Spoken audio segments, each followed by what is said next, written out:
el poder de la conexión de los padres o de los adultos con los jóvenes, ¿no? Y cómo eso puede ser una prevención, y lo llamamos un factor de, de protección para lo que es el consumo de sustancias, el uso de sustancias, pero igual para cualquier cosa. Pero sobre todo vamos a hacer énfasis en lo que es el apoyo socioemocional. Y lo primero que les quiero decir es que no hay nada que sustituya la relación de los jóvenes con los adultos, y especialmente con los padres. Nada.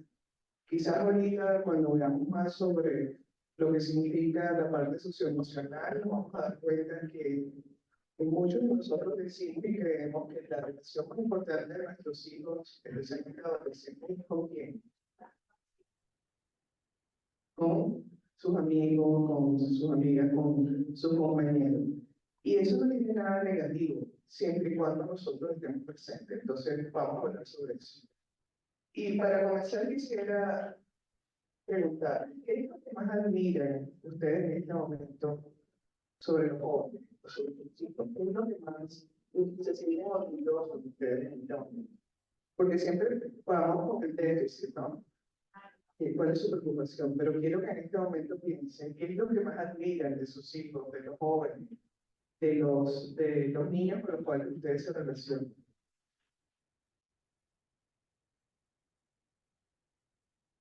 Creo que mi hijita es muy optimista, incluso en los momentos difíciles que pasa en el colegio. Excelente. Eso es importante, ¿verdad? Es una destreza para la vida, es estar en contacto con aquello que sí tenemos y no con lo que no tenemos. ¿Quién más? ¿Quién quiere agregar algo?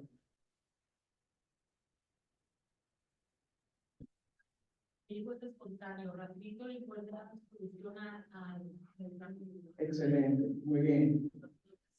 Gracias. I have about this and Oh, okay. me, I think I'm involved in my granddaughter. So I think for us to help us out in the long run is probably having them involved in the church. And you know, I admire that of my 15-year-old granddaughter because at that age they want to be out and about. And you know, and I'm really amazed that she still wanted to go to church when we're there, and so did my 8-year-old granddaughter. So that amazes me, and I'm proud of that. You can't really see kids like that anymore in church. Yeah, So that's me, I admire that about them. great. Thank you so much. Una de las cosas que admiro más es, yo estoy con mis nietas y mi nieta de 15 años, ella está muy involucrada en la iglesia. Y esa es una de las cosas que yo admiro más, porque ella podría estar con otras personas, con otros amigos, envuelta en otras cosas. Y ella está muy envuelta en la iglesia. Y tengo mi otra nieta que tiene 8 años, y ella la ve y es como que la sigue a su ejemplo. Así que esa es una de las cosas que admiro más de mis nietas. Muchas gracias. Muy bien, y ahora, ¿qué es lo que más les preocupa en este momento? Que imagino que sea una de las razones por las cuales están aquí. Algo que les preocupe. O nada les preocupa. Todo está mal. ¿Verdad? Sí, vale. A mí me preocupa que mis hijos a veces por tener amistades o hacer más amigos siguen ejemplos que no deberían, solo para ser aceptados en un círculo. Y eso es inevitable, ¿verdad? Y es necesario muchas veces.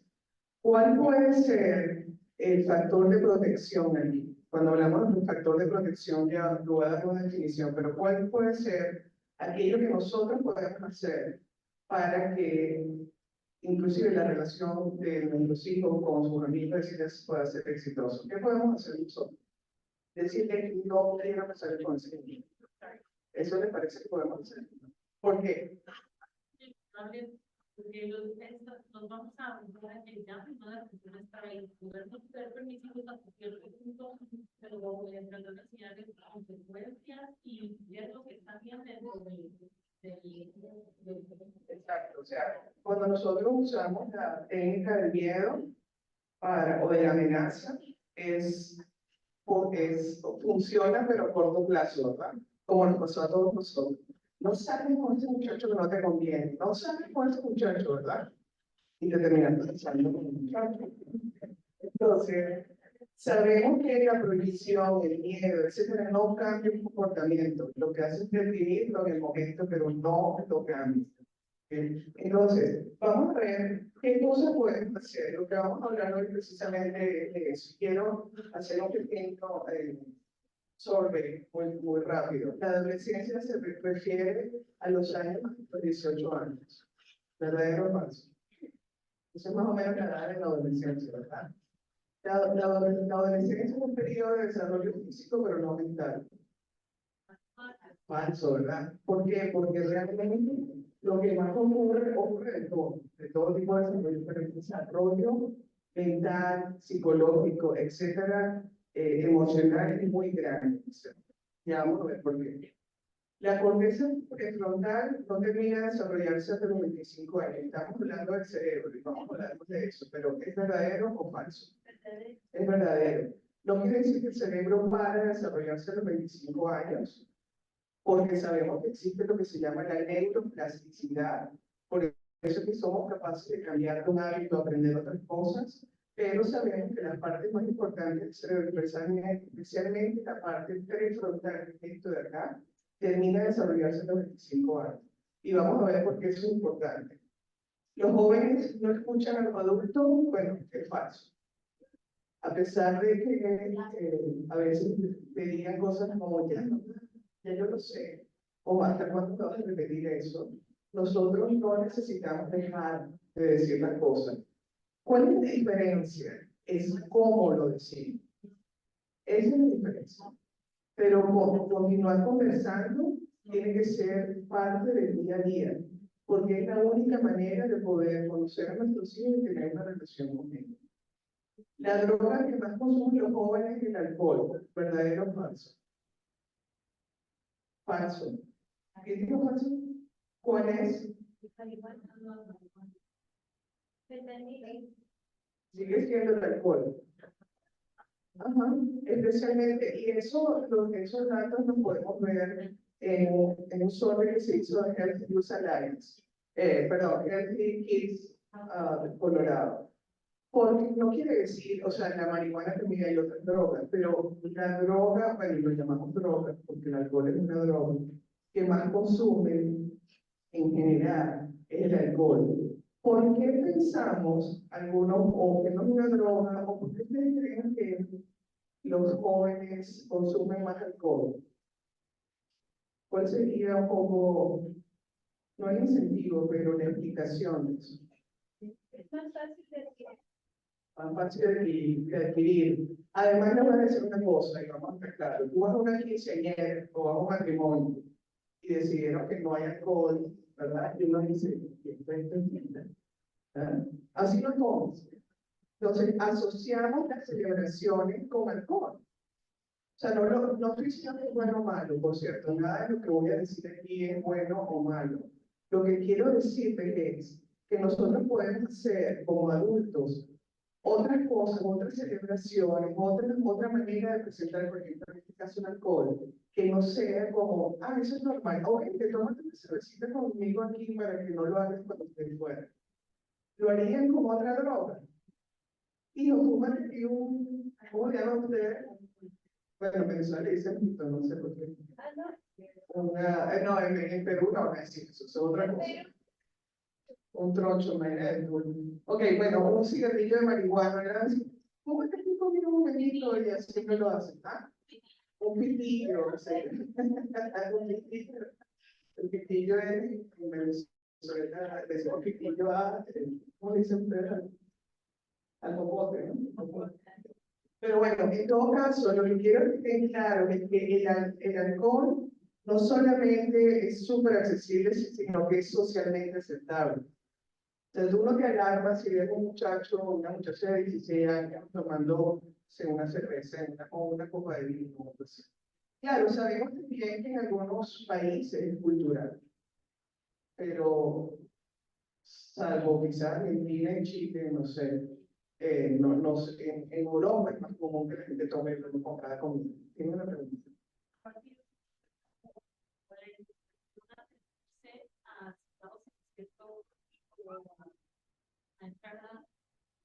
Sí, más a las mujeres.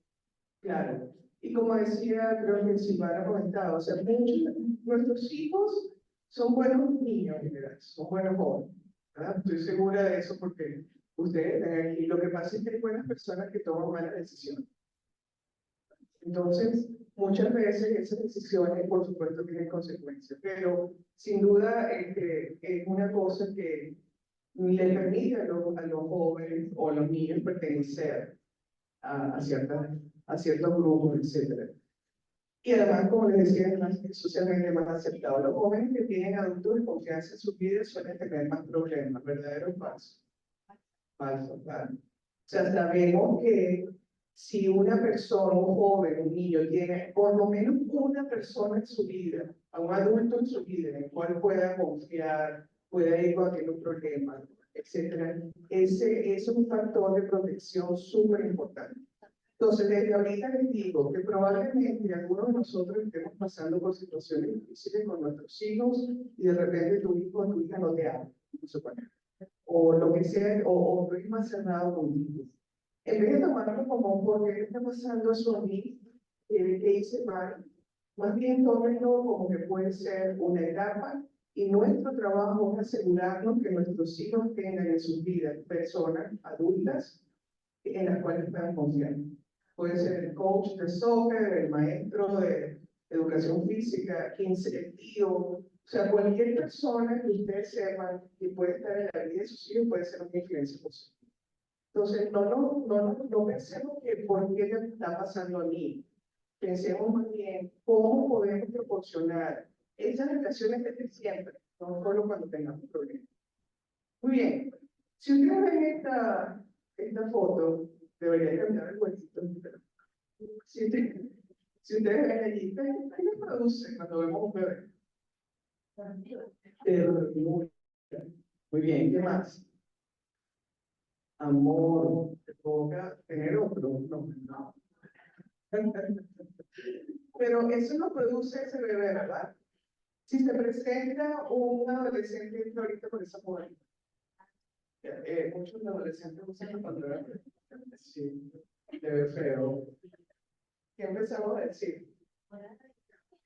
Sí, empezamos a chichear y a jugar, ¿cierto? Y nos olvidamos que ese niño, ese joven que está entrando, fue una vez ese bebé que nos produjo ese sentimiento. La única diferencia es que nosotros, cada vez que vemos un adolescente, tenemos un juicio, siempre. De hecho, yo tengo un hijo de 18 y una hija de 16. Y cuando me preguntan, ¿tienes hijos? Sí, tengo 2 hijos. ¿Y qué edad? Menos 18, 16. De preocupación, etc. Yo no digo que cada edad no tiene sus retos, y obviamente la adolescencia tiene sus retos, pero cuando empezamos ya a poner una etiqueta a ese joven que entró, ¿verdad? Que ya de por sí, vamos a estar claros, nuestros hijos ya de por sí por su raza, por su condición de latino, etcétera, ya tienen etiquetas encima, ya las tienen. Y nosotros, en la comunidad, sigue poniéndole más etiquetas. Entonces, cuando nosotros vemos esto, tenemos que recordar que este bebé, que este adolescente, fue alguna vez ese bebé. Y que de alguna forma lo sigue necesitando. Es importante. Entonces, un poco para resumir, un tiempo en la adolescencia es un tiempo de desarrollo, crecimiento y cambio significativo. Y yo creo que esa es una palabra fundamental. No hay otro momento en la vida del ser humano donde hay más cambios que no sea durante la adolescencia. Es un tiempo además de exploración, de averiguar las cosas, o sea, de tener curiosidad y de tomar las riendas de la vida. Y eso puede ser algo muy positivo y al mismo tiempo también nos da miedo. ¿Por qué a veces sentimos miedo o temor o quizás preocupación cuando sabemos que nuestros hijos van a llegar a la adolescencia? ¿Qué es lo que ocurre? ¿Qué es lo que ocurre con los adolescentes en esa edad que nos dan temor? Que se quieren volver independientes. Exacto, y no es que se quieran volver, es que comiencen a aprender la independencia. ¿Ok? Comiencen a aprender que pueden hacer las cosas solos, comiencen a tomar otras decisiones. ¿Quiénes son los que no cambiamos nosotros? O sea, nosotros no nos apuntamos. Por ejemplo, ahorita se un bebé aquí, ¿qué edad tiene tu niño? 2 años, tiene 2 años, 1 año, ¿verdad? Se bajó, corrió, y tú saliste corriendo atrás y la agarraste y volviste a sentar. Eso no lo podemos hacer con un adolescente.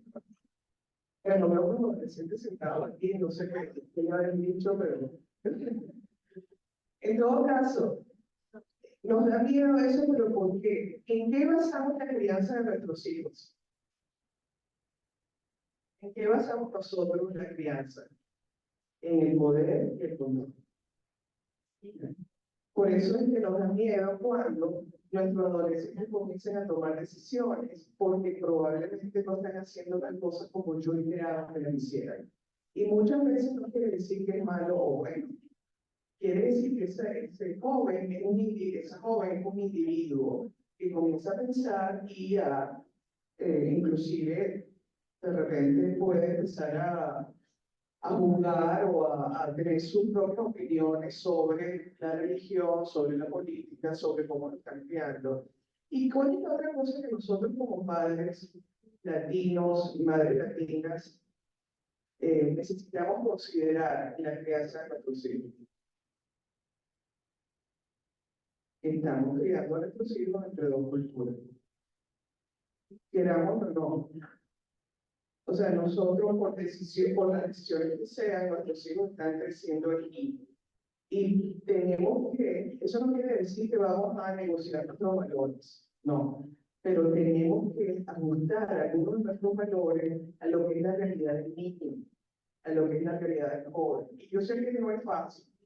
Yo recuerdo cuando mi hija de 10 años, bueno, tiene 16 ahora, pero cuando tenía 10 años me dice, mamá, ¿me puedo quedar en casa de...? Y no le terminaba de decirlo, pero yo digo, no. ¿A quién le ha pasado eso? Yo ni siquiera me planteaba preguntarle a mis padres si me quedaba en casa de alguien. Eso no, ni siquiera era una conversación. Te voy a comentar algo. ¿Qué le ha pasado?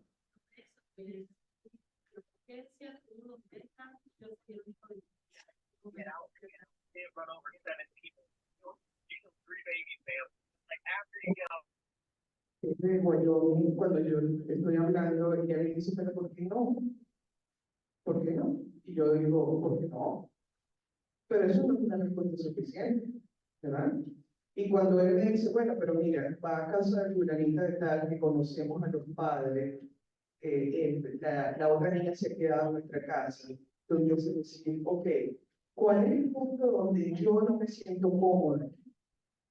Porque también sabemos que a veces hay algunas familias, no quiero decir nada más lajando, puede ser también, creo que ocurre más, que se pasan al otro lado, ¿verdad? De repente cuando la niña tenía 10 años, invitaba a una amiguita a la casa y yo salí a recibir a la niña porque pensé que la mamá lo podía bajar y la niña venía sola con su bolsito.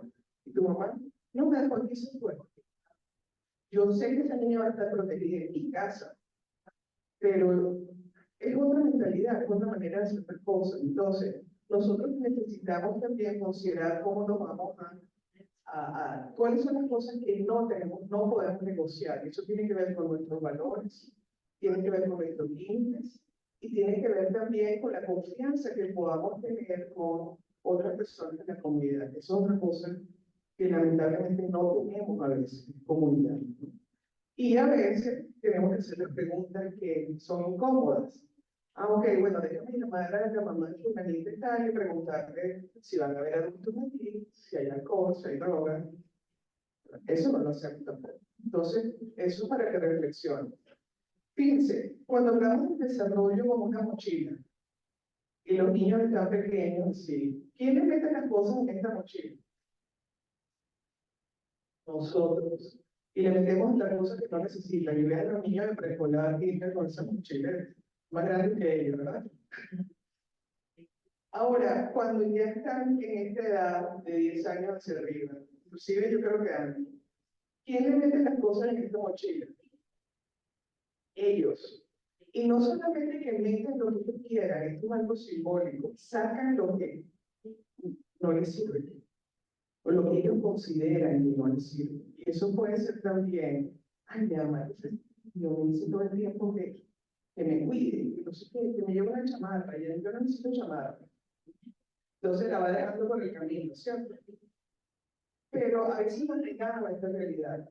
Y aquí comienzan los conflictos. Nuevamente, quiero repetir, no estoy diciendo que no pongamos límites, porque además, si los jóvenes, los niños no crecen con límites, van a tener problemas cuando son adultos, segurísimo. O sea, yo tengo a veces que decir que no, porque como dice una psicóloga chilena, ella dice que esta es la primera generación de padres y madres que crecimos teniéndole miedo a nuestros padres, o no cuestionando a nuestros padres para nada. Y ahora le tenemos miedo a nuestros hijos. Entonces, a veces, por no poner un límite, por querer pensar que somos amigos de nuestros hijos o queremos ser amigos, no decimos que no cuando tenemos que decir que no. Entonces, es muy importante que sepamos que sí, esto va a ocurrir, pero ¿cuál es mi papel ahí? Entonces, ¿cuáles son algunos de los ejemplos típicos? ¿Y qué hago yo cuando mi hijo o mi hija pone esa cara? ¿Qué hago yo? Te molesta inmediatamente, ¿verdad? O sea, todos nos decimos, pero bueno, que respeto, ¿cierto? O sea, inmediatamente consideramos que esto es un irrespeto. Pero, ¿qué es lo que ocurre? Que nuestros hijos nos lanzan cosas para nosotros engancharnos. Y en el momento que, por ejemplo, mi hijo, mi hija se pone bravo, y dice, sí, soy el único niño de la escuela que no lo dejan salir con sus amigos, no sé, después de la 10 de la noche. Y tú qué dices, bueno, pero así somos en esta casa, no me importa lo que piense tu amigo. Es decir, inmediatamente comenzamos a rebatir el argumento del niño. Y nuevamente, cosas que no son negociables. Pero también es lo que nos falta a veces para poder tener conversaciones con nuestros hijos. ¿Qué es lo que nos falta? Escuchar, exactamente. Ahora, escuchar con empatía no significa que yo estoy de acuerdo conmigo, pero yo puedo usar la curiosidad y decirle, cuéntame más, ¿por qué es muy importante para ti para esa reunión? ¿Qué va a pasar aquí? ¿Quiénes van a estar? O sea, por lo menos tengo la oportunidad de conversar con mi hijo y saber su posición. Entonces, como decíamos al inicio, la manera para apoyar a los jóvenes en nuestra vida es a través del lente de crecimiento y oportunidad y no de déficit. ¿Qué quiere decir eso? Que muchas veces nos enfocamos, y a propósito de lo que tú decías de tu hija, nos enfocamos en lo que nuestros hijos no tienen. Y fíjense, o de lo que están fallando. Fíjense que a veces es más fácil pensar en las cosas que me preocupan y que no me gustan de mis hijos que las cosas que más valoro. O sea, y en general, tenemos como un aprendizaje del ser humano ver lo negativo. O sea, te paras en el espejo de la mañana y empiezas a pensar que gorda, que ojera. En vez de empezar por las cosas de su cerebro, y no es que vamos a ver una clase de anatomía, pero simplemente lo que quiero decirles es que hay tres partes fundamentales en las que vamos a enfocar. El cerebro se desarrolla de atrás hacia adelante. ¿Qué quiere decir eso? Que todo lo que tiene que ver con la coordinación física, procesos sensoriales, etcétera, se desarrolla primero. Y eso tiene lógica, ¿verdad? Porque los bebés no pueden caminar, pero pueden empezar a ver, escuchar, etcétera. Y luego empieza a desarrollarse, bueno, no es que así en estos pasos, lo estoy simplificando, es mucho más complejo que esto. Pero la otra parte que es importante tiene que ver con la amígdala, que es la parte de emoción e impulso, y es además una parte del cerebro que nos permite, la llaman también cerebro primitivo, que nos permite responder ante situaciones que son, que sentimos o que percibimos como peligrosas.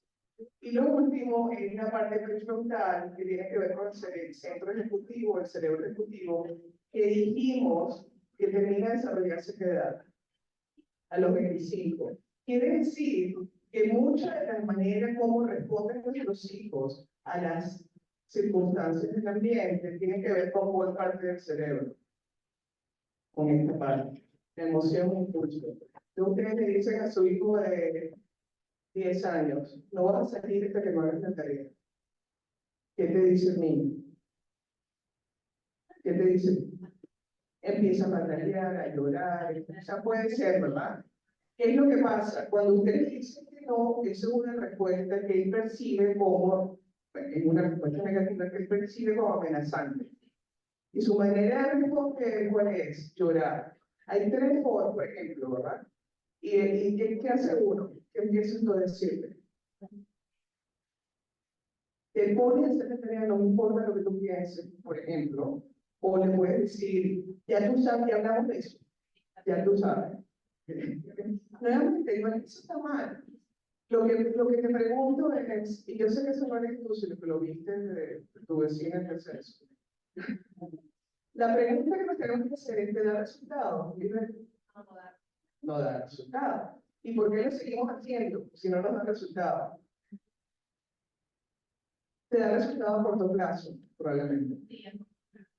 Y la otra cosa que es importante es que, y no es hacer la tarea, porque en general, cuando nos da resultados, cuando nos da resultados a corto plazo, eso no quiere decir que estamos estableciendo una relación, que estamos alimentando la relación con el niño.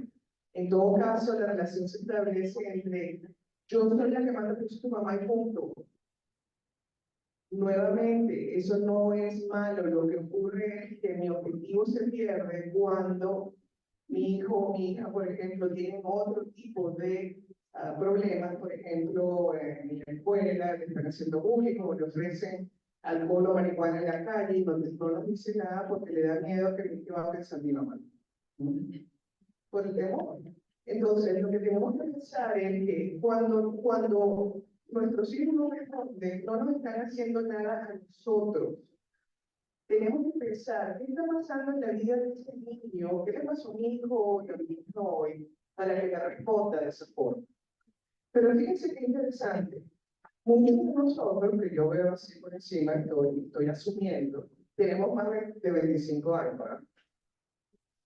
Ok, pero llegamos a la casa y hay un desastre, ¿verdad? O las cosas no están ordenadas. ¿Cómo reaccionamos ante eso?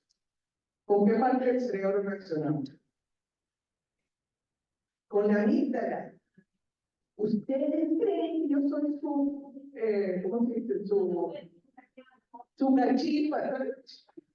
Ah, yo soy tu cachifa, yo soy la persona que usted practicaba, ¿verdad? Está jugando, no sé qué, están todos castigados, ¿verdad? Todos castigados, etcétera. Y los niños, o sea, el otro día llego a la casa y es lo mismo. Es decir, nosotros percibimos el mundo y especialmente lo que nos rodea todos los días como si fuera una amenaza.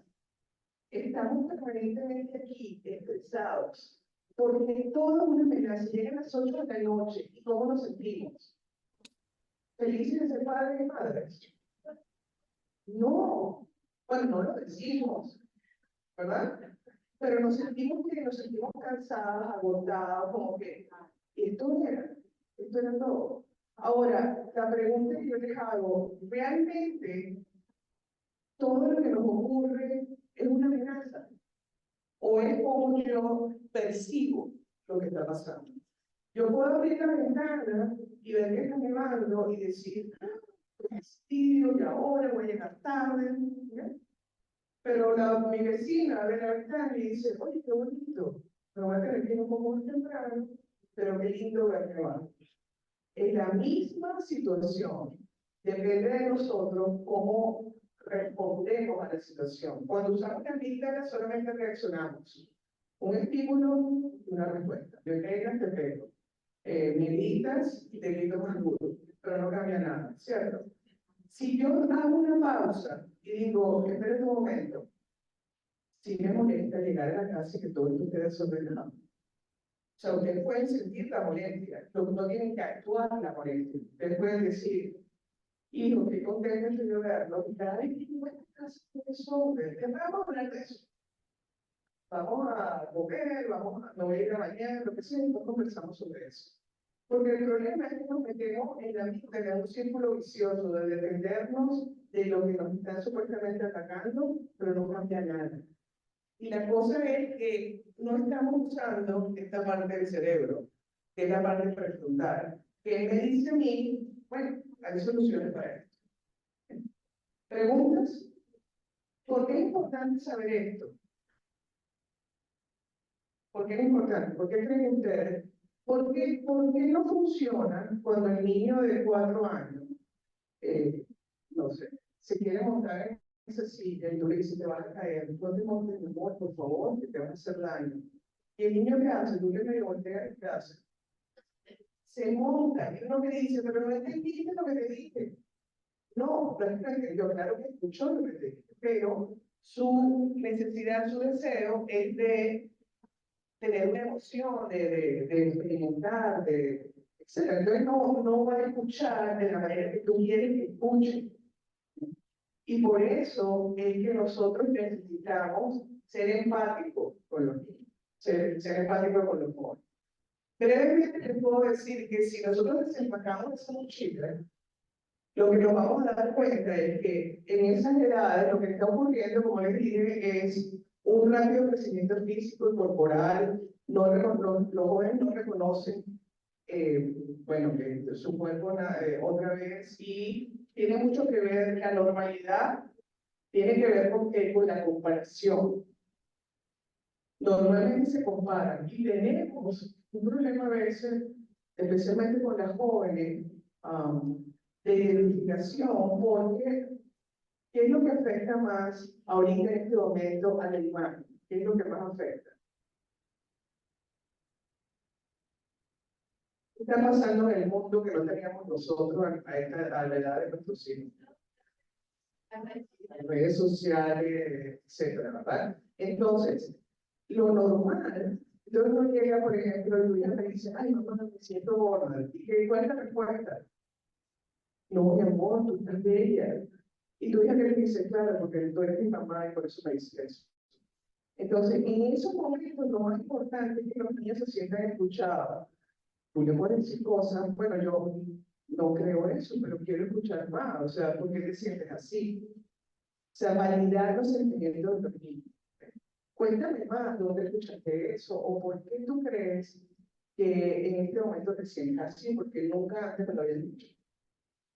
La otra cosa es que comiencen a asumir su sexualidad. No quiere decir que empiezan a actuar, a hacerse seres activamente sexuales, pero surgen sentimientos de amor y pasión, emergen lo romántico, hay mayor timidez, privacidad, etc. Es decir, una de las cosas que tenemos que aprender es a respetar los espacios de nuestros hijos.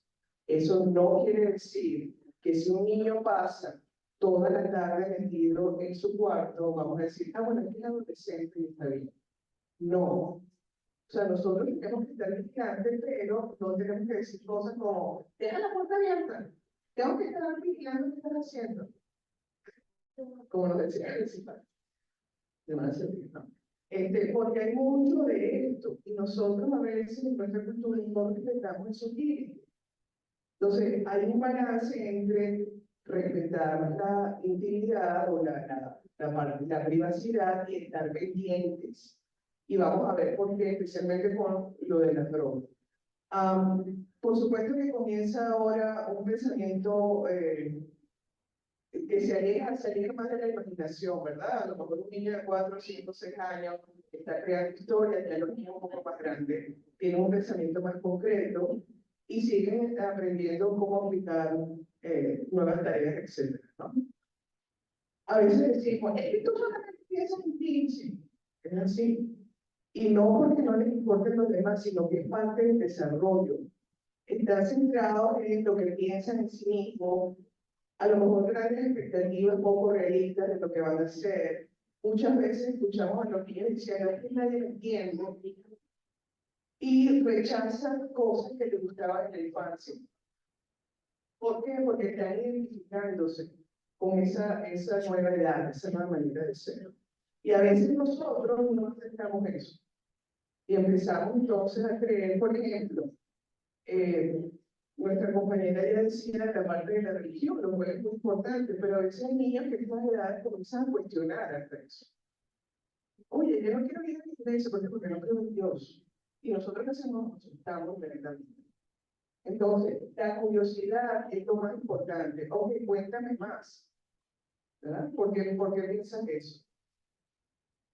Empiezan a cuestionar y a probar sistemas de valores, sobre todo porque están aprendiendo de otros jóvenes que además probablemente son de otra cultura o mayores que ellos, etcétera, cosas que nosotros a lo mejor en la casa o no tenemos recuerdo no les hemos enseñado. ¿No? Y empiezan a buscar lo que llamamos la aprobación social. Eso es inevitable. Eso es un punto de referencia. O sea, olvídense que no es porque no les interese lo que ustedes están diciendo, es porque es parte de su desarrollo.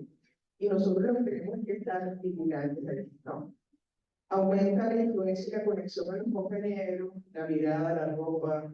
Ustedes van a ver en high school, por ejemplo, inclusive, sobre todo en high school, y ven que todos tienen cinco iguales.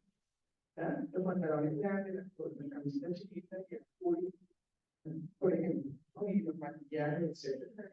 Todos iguales, porque es parte del pertenecer. Tendencia a etiquetar a los amigos, a los argumentativos, apegados a las figuras, pero de todas maneras están tratando de mantener una distancia.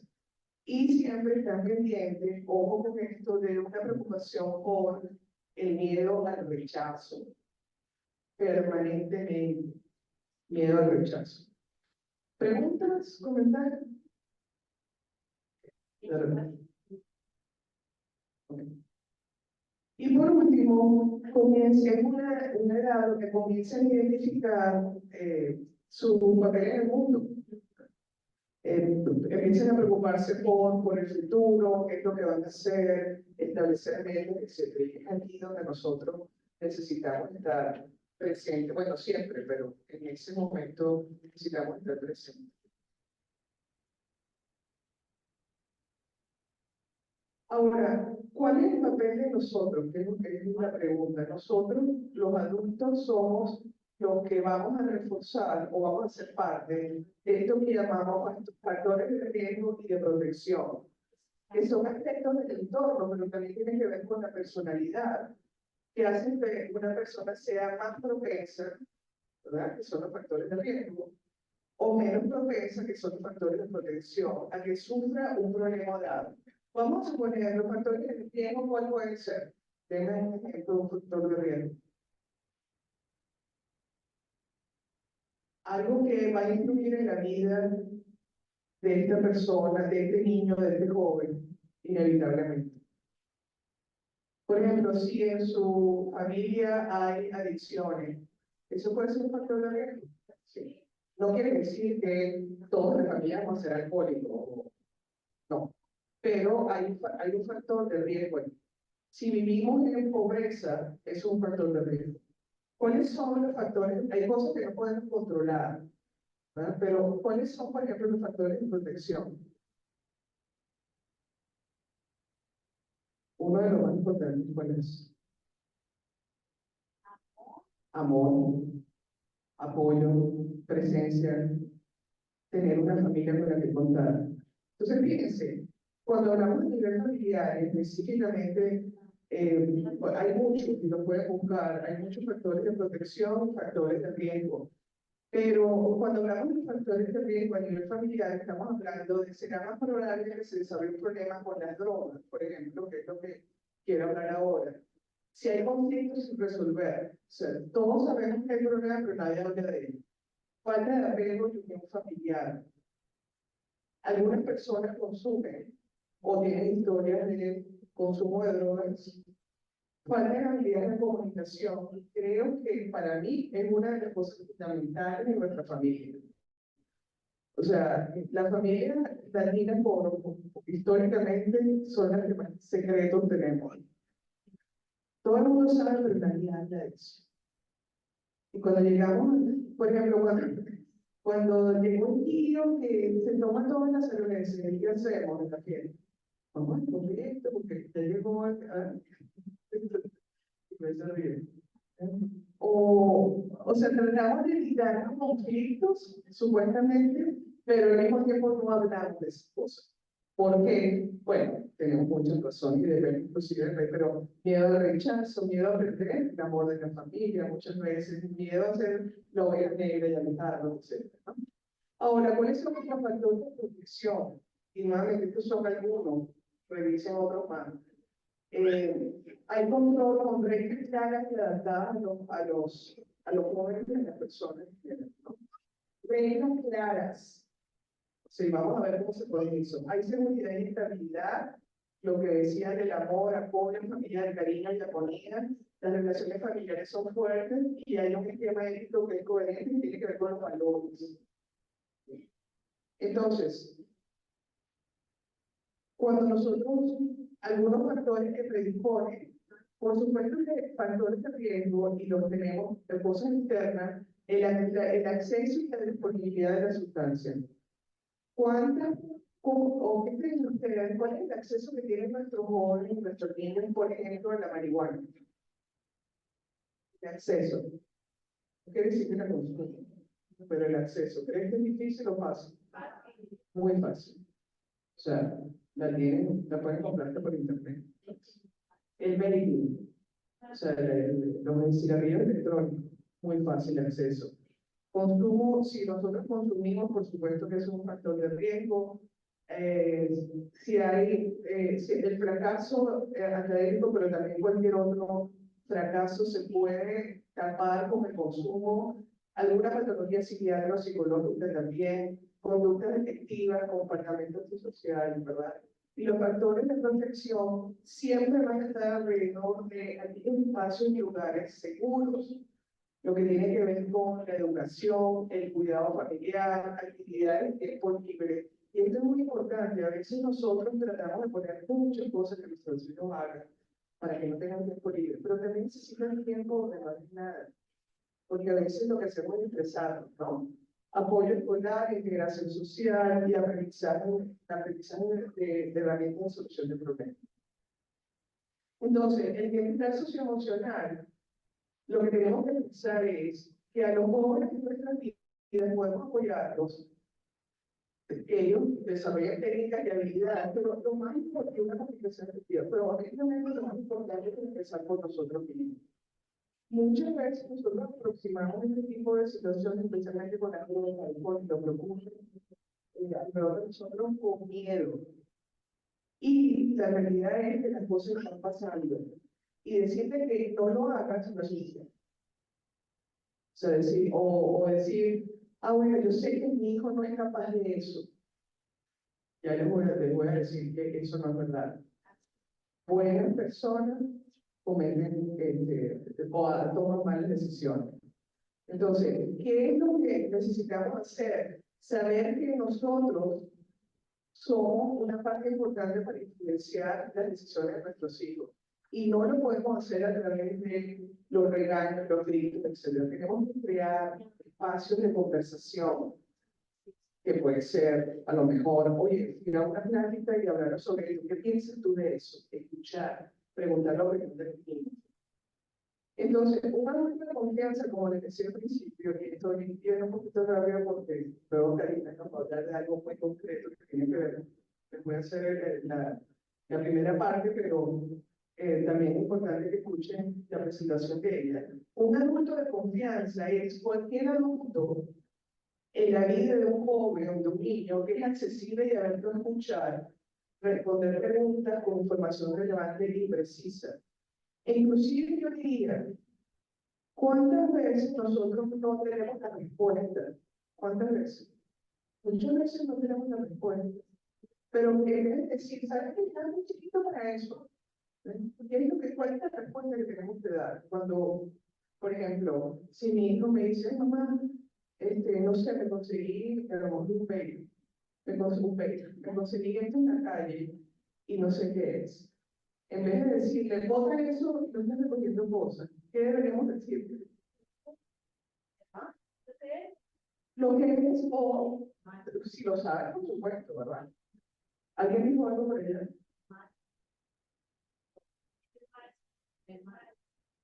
el mal. Ah, ok. Muy bien. Antes de decir si un malo o bueno, recuerden, es, oye, esto es lo que tú lo has visto antes, vamos a hablar. O también decir, ¿sabes qué? No tengo ni idea de lo que es esto. Vamos a averiguar juntos. Entonces, antes de poner una etiqueta, si es bueno o malo, averiguar también, puede ocurrir también, por cierto, que los niños lo estén probando y de repente lo traen para ver cómo tú reaccionas. Y es un momento también para conversar. Pero como les decía al principio, lo más importante es garantizar que nuestros hijos tienen este adulto de confianza en sus vidas. No se den vuelta de pecho porque a lo mejor sus hijos no confían en ustedes. Eso va a pasar. Ustedes tienen que hacer su trabajo en eso, ¿verdad? Pensar en vez de pensar nuevamente, uy, ¿por qué me está pasando esto a mí? Observar, ¿qué he hecho yo para ganarme la confianza y construir la confianza con el hijos? Ah, bueno, si cada vez que te viene a decir algo no lo escucho, o cada vez que viene a preguntarme algo, lo mando a que le pregunte a otra persona, obviamente eso no construye la relación. Entonces, los estudios muestran que los mensajes claros de los padres tienen un efecto en el comportamiento de los hijos. Por ejemplo, si puedes ir a la fiesta, ¿qué va a pasar? O sea, ¿qué es lo que va a pasar aquí? Y probablemente yo eso se lo digo a mis hijos. Ok, recuerda, no sexo, no alcohol, no drogas. Que te diviertas. O sea, que mi hijo de 18 me dice, ay, no, otra vez, digo, bueno, esas son las expectativas. Eso no va a garantizar que no lo hagan, pero por lo menos va a decir, ay, una persona pendiente. Lo va pensando jueces. Claro, esto solo no tiene como mucho sentido. Esto es parte de conversación, de la relación, etcétera, ¿no? Y de escuchar al otro. Los padres informados continúan su enfoque de protección a través del tiempo. Claras expectativas. Padre informado va a seguir, y ustedes, como ahorita se están informando, van a seguir entonces siendo factor de protección. Padres informados y permisivos, porque dicen, ah, bueno, ya tiene 17 años, ya sabrá lo que hace. No. Es importante que estemos siempre presentes. Entonces, comuníquese clara y consistentemente, comparte sus valores, sus esperanzas, los riesgos y las consecuencias. Alguien mencionaba por el eso. O sea, no es que no ponemos límites.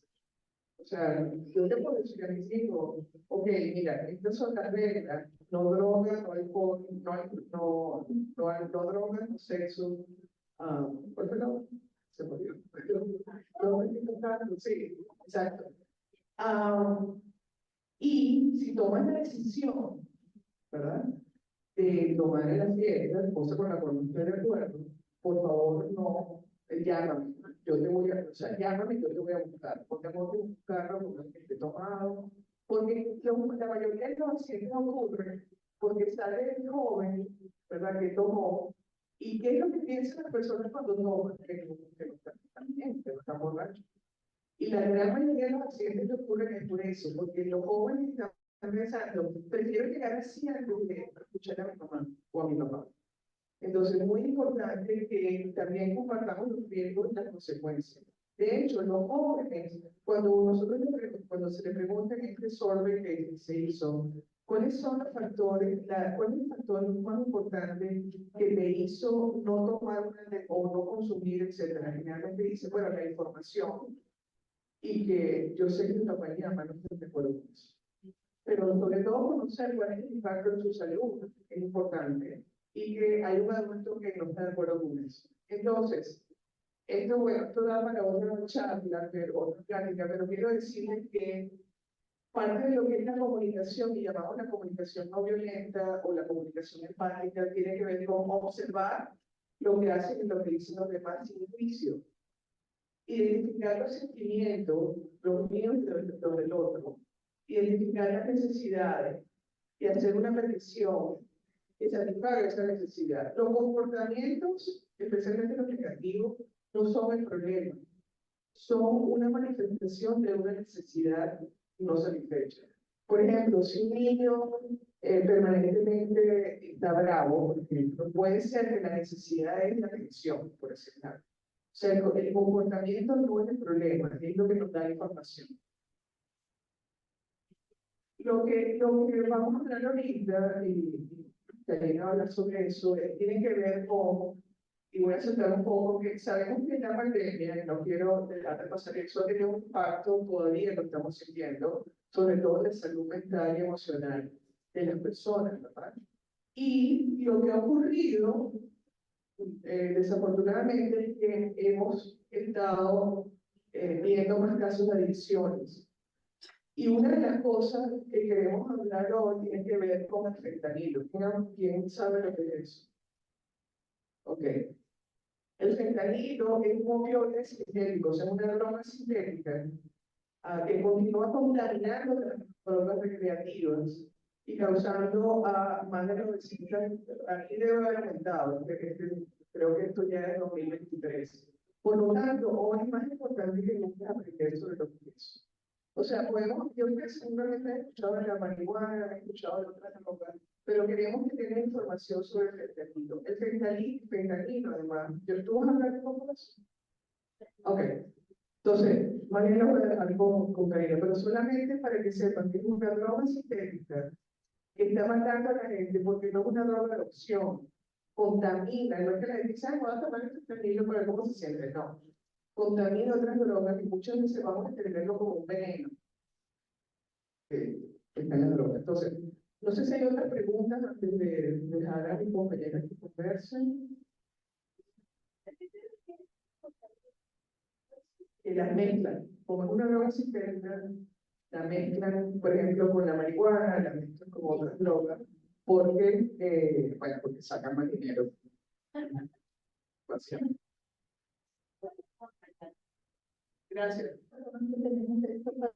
Nuestra familia, hablamos con los papás y demás, hijos, si necesitan apoyo, tienen preguntas, les voy a dar la aplicación para que nos puedan hacer email, llamar o ir a la oficina donde trabajamos. Ok. Pues buenas tardes, gracias por estar aquí. Mi nombre es Karina Moltese, trabajo para el condado de salud pública del condado de Boulder. Soy la educadora de miembro de reducción de daños. Mi pronombre es ella.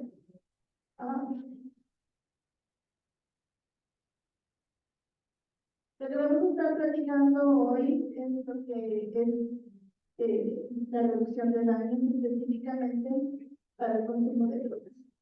Vamos a estar platicando lo que es el Works Program, que es un programa para el que yo trabajo en el condado, el acceso a la naloxona y entrenándolos. Finalmente vamos a entrenarlos con lo que es la naloxona. Estos son ejemplos cotidianos de reducción de daños. Cuando ustedes escuchan reducción de daños, ¿qué es lo que les viene a la mente? Si alguien quisiera dar algún ejemplo.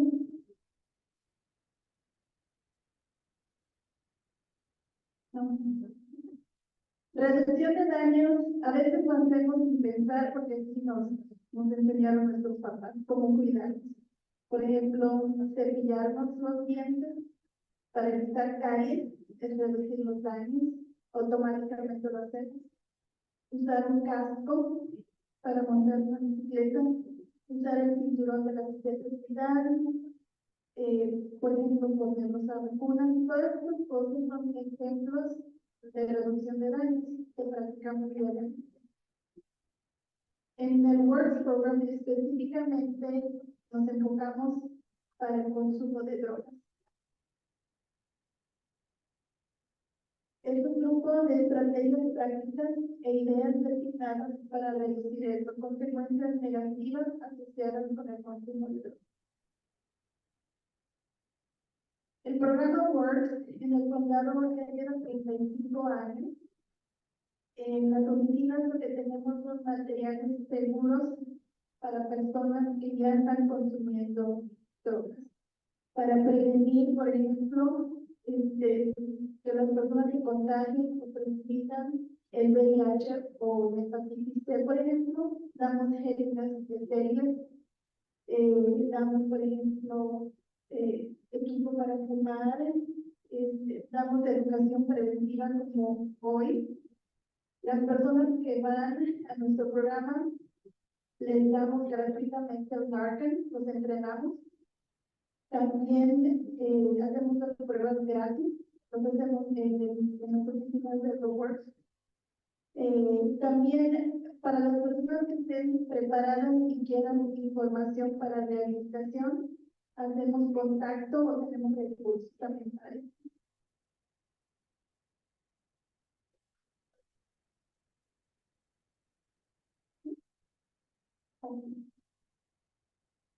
Es la primera vez que estoy usando esto. Ahora vamos a estar platicando específicamente lo que es la naloxona y los opioides. Aquí tenemos una lista de las drogas que escuchamos aquí, les contamos, como el fentanilo, la hidrocodona, oxicodona. Estos productos, algunos están hechos en laboratorios de manera controlada. Son recetas que nos dan nuestros doctores. De dosis controladas, con el nombre de lo que es el medicamento. Hay algunos opioides o drogas que están hechos explícitamente, que a lo mejor tendrán el nombre del medicamento, pero como no hay control de calidad o control de lo que contiene la pastilla, uno puede tener mucho más dosis que la otra. Y así es como las personas a lo mejor no están diciendo Mariela por probar, por ser parte del grupo o por tener curiosidad, como cualquier niño, pruebas algo que no sabes qué es y pasan accidentes de una sobredosis. O poco a poco se vuelve una adicción.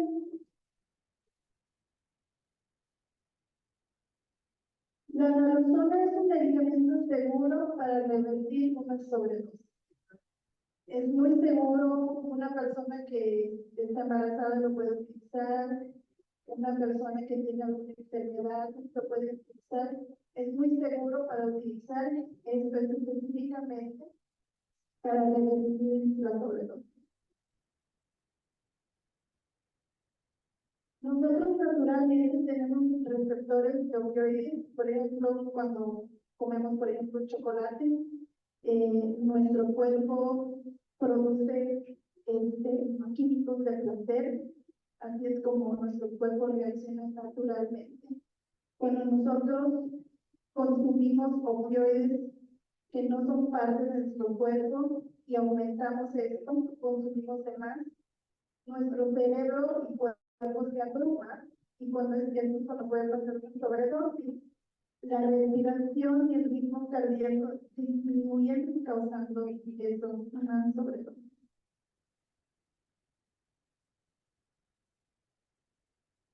¿Qué es lo que causa el incremento de una sobredosis?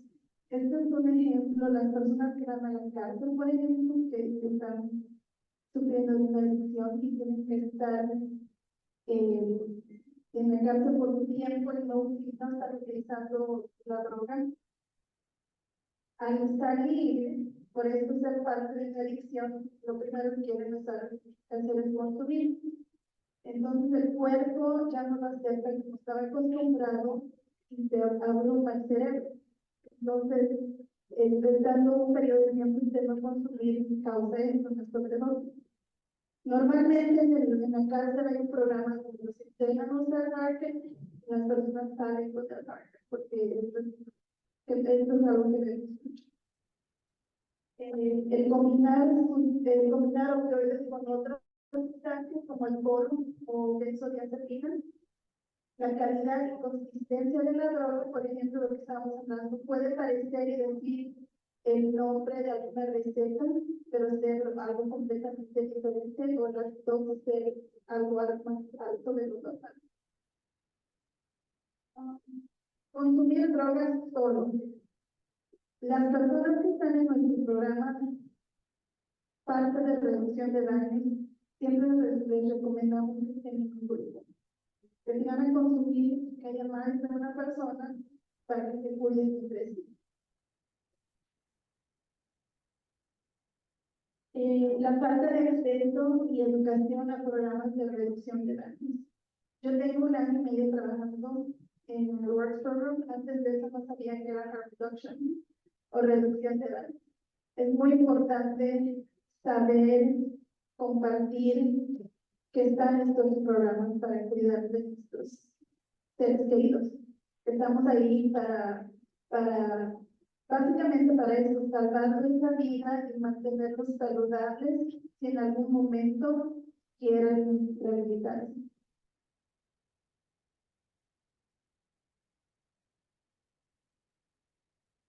Los signos de una sobredosis de opioides. Si esto está sucediendo, la persona va a estar inconsciente o no respondiendo si les están hablando. La respiración se vuelve lenta o pausada o deja de respirar por completo. Los sonidos van a ser de como que la persona se está ahogando o necesita respirar y se van a oír como ronquidos. La piel va a estar azul o gris o pálido, los labios blancos, las uñas blancas, las pupilas contraídas o un poquito nada más, o estar despiertos y no poder comunicarse, pero la mayoría del tiempo no están despiertos. Y eso es lo que uno tiene que revisar. La manera en que uno va a responder a la sobredosis es eso, revisar que la persona esté inconsciente, verbalmente decirle, te voy a dar naloxona. En esta cajita vienen 2 dosis y nada más se puede dar una dosis, solo tiene para una dosis. Otra manera de revisar o checar que la persona esté inconsciente es frotar el esternón, aquí el pecho duele. La persona va a reaccionar si solo está tomada o está durmiendo para revisar. Se administra la naloxona primero, porque hay a veces información de llamar al 911, pero solo te toma 3 minutos para que el cerebro pueda no respirar. Entonces, se hace lo opuesto, se le da la naloxona primero y luego se llama al 911, porque igual el 911 te va a guiar y te va a decir qué hacer. No hay que hacer compresión de pecho, lo que la persona necesita es oxígeno para el cerebro. Después de que se le da Argen, ya le hablaste al 911, le vas a dar respiración de boca a boca a la persona. Son 2 a 3 minutos. Si la persona no responde, se le da la segunda dosis a la persona. Pero, como dije, 911 les va a ayudar una vez que llamen, porque vamos a estar esperando a los paramédicos y dando oxígeno a la persona.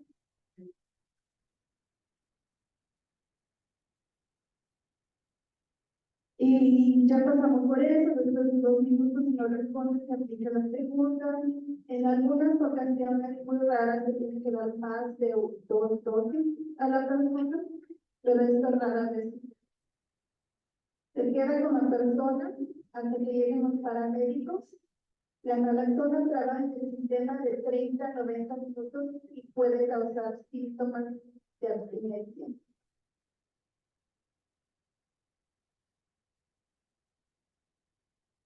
Riesgos de una exposición o involuntaria a los opioides. Una sobredosis puede ocurrir de las siguientes maneras, nada más: inyectándose la droga, fumándola, por inhalación o ingerirla. La sobredosis no puede ocurrir por medio de contacto en la piel o al respirar el humo de dicha sustancia u opioide.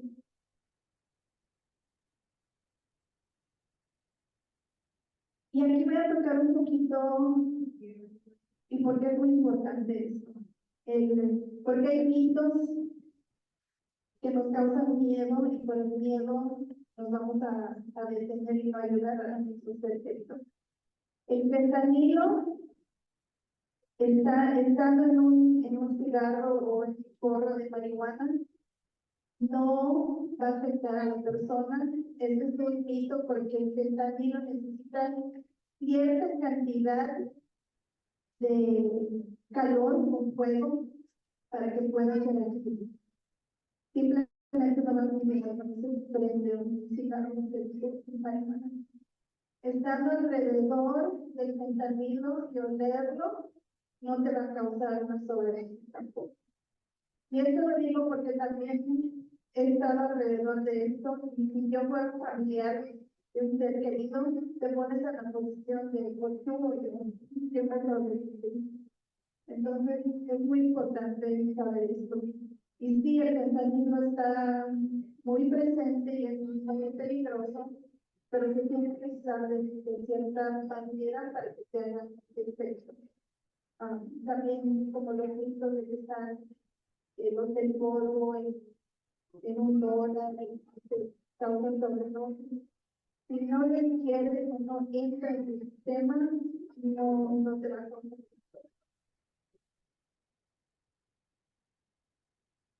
Nuestros participantes, así es como llamamos a las personas que nos vienen a ver el programa, los participantes están en un condado donde se aprueba y certifica este tipo de programas. Nuestros participantes están exentos a cargos de parafernalia bajo estas leyes y una persona es inmune de persecución criminal por administrar naloxona o recibir la naloxona. Si tú llamas y crees que esta persona está sufriendo de una sobredosis, la ley del buen samaritano te cubre y tú te metes en problemas ni a la persona que está salvando. Eso es muy importante saber también, porque aún sucede que hay personas que les da miedo llamar al 911 porque es relacionado con drogas.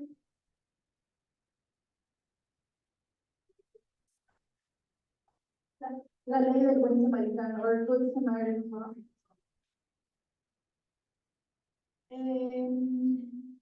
Y esto está recetado para cada participante con el propósito de ayudar a alguien que corre el riesgo de una sobredosis relacionada con la violencia.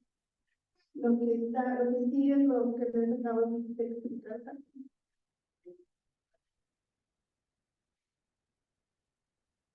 Esta información es para el acceso de naloxona. Tienen el sitio web donde pueden conseguir información para cómo conseguir naloxona. Ahora la naloxona ya está disponible sin receta médica. Este es porque se lo estamos dando y nosotros lo conseguimos por medio del nombre del doctor de que trabajamos. Por eso tienes que tener esa receta. Pero ya lo puedes comprar en la farmacia sin receta médica. En el Walgreens, el Boulder Community Hospital, se puede conseguir sin costo alguno. Nuestros participantes en el Works Program, que es gratuito para nuestros participantes, algunos seguros privados, Medicaid y Medicare cubren el costo de la naloxona y son fondos que uno puede tener acceso para conseguir la naloxona, que sé que pronto eso va a terminar, este fondo tan pronto se va. Y aquí tenemos información de donde tenemos las oficinas que están activas, son en la de Londres, que está donde se dan asistencia o Medicaid.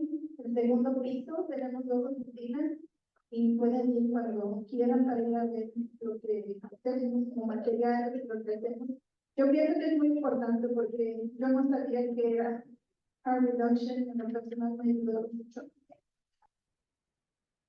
También hay una oficina nueva en la Boulder County AIDS Project, también estamos trabajando con proyectos sociales. Mental Health Partners, que está al lado de la cárcel. Tenemos el programa también. Es muy importante porque salieron las personas de la cárcel que necesiten arte o necesiten productos estériles, pueden acceder a esto como partner.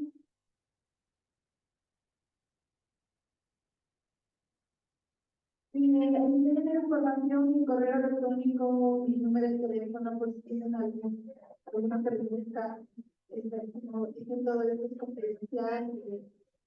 Siempre, todos los participantes, cualquier persona que vaya a nuestros programas, siempre es con intención de cuidarlos, no juzgarlos, porque cada quien tiene que hacer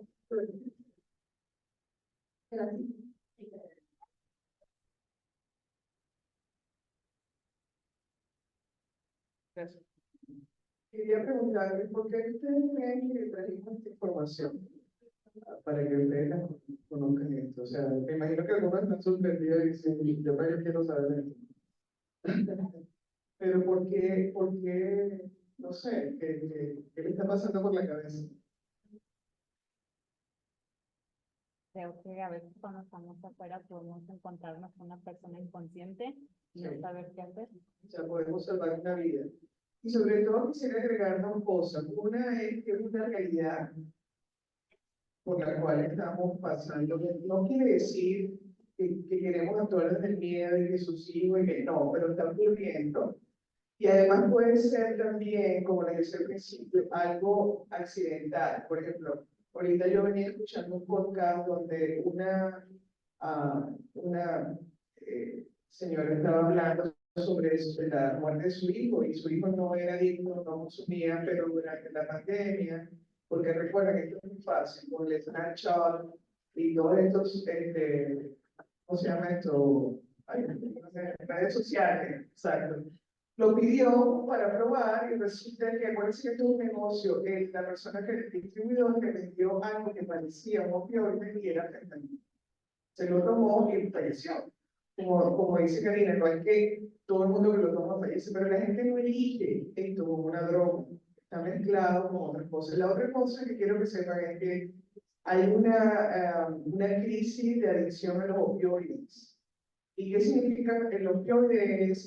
Ustedes seguramente han tomado opioides, porque si tienen un dolor muy fuerte o tuvieron una operación, se lo da, pero de repente la gente se adicta a eso. Y cuando ya no lo puede comprar por receta, empieza a consumir esta droga. Entonces, lo que queremos es que tengamos conciencia de eso que está ocurriendo, y además de fácil acceso para los jóvenes, porque los engañan, y de repente terminan estando, a veces sobredosis, pero pueden también morir por eso. Y hay que tener la conversación, eso es todo. O sea, tenemos que hablar con nuestros hijos sobre esto. ¿Y cómo lo vamos a hacer? Escuché que están... No. Oye, acabo de ver una presentación y hablar sobre esto. ¿Qué es esto? Nuestros hijos saben más que nosotros a veces.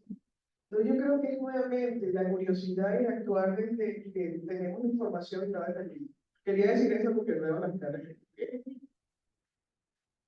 Y me dicen quién va a querer un market. Yo, por ejemplo, tengo un coche, mi hija que tiene 17 y medio de la empresa para que tenga esto, porque ya tiene 17 y medio, está, como dijo Marinel, es algo que está pasando. Pero también, pues, puede ser que esté saliendo de un supermercado y le cuentes a alguien.